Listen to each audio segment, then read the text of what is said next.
Hello everyone, my name is Dr. Hamdan Najmuddin. I am the Child Protection Officer of Somaliland's Core Initiative, the representative of Game in Somaliland. Today I'm going to talk you through the achievements of last year's along with the plans for this year.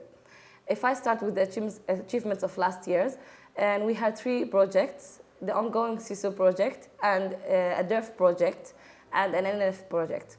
If I start with the NNF project, it was a 12-month project and it had 2 months of extension. We had 200 NFI kits distribution to 200 households in Digale and Maloli IDPs, along with the funding of 6 game zones. And the DERF project, it included 2 projects. One was called Assist 1 and the other one is called Assist 2. In Assist 1, we had 210 households distributed NFI kits and water distribution. And in Digale IDP, Maloli IDP, and Ayah4 IDP. And in Assist 2, and we had 232 distributions and household distributions of water, NFI kits, and food to the same IDPs, Digale IDP, Maloli IDP, and Ayah4 IDP.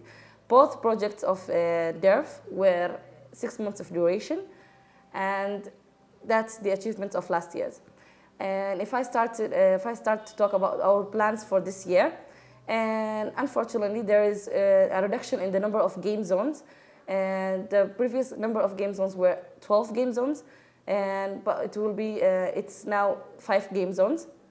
One in Berbera, which is called Berbera Boys Game Zone, and the other 4 is in Hargeisa, and 2 of them are Girls Game Zone, Obah and Soksa, and the other 2 is Ali Gadli Game Zone and 26 June game zone.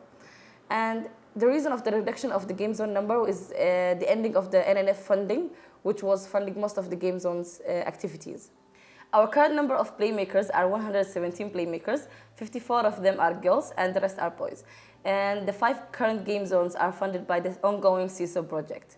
Additionally, we are started to do a DERF project, which is a climate adaptation project, whereby we are helping 60 families, 60 households in Digale IDP to start farming and to produce crops for their families.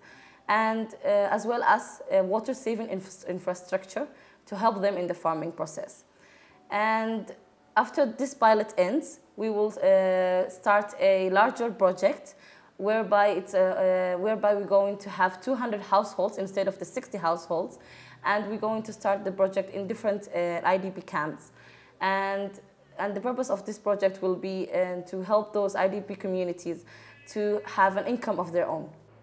Furthermore, we are planning to strengthen our advocacy sector to find public spaces that we can refurbish and turn them into youth-friendly game zones, so that we no longer need to rent private stadiums to make for the game zone activities. So there is an ongoing negotiation with the government on that aspect. So that's all for what we have done the last year and what we're going to do in this year. Goodbye, everyone.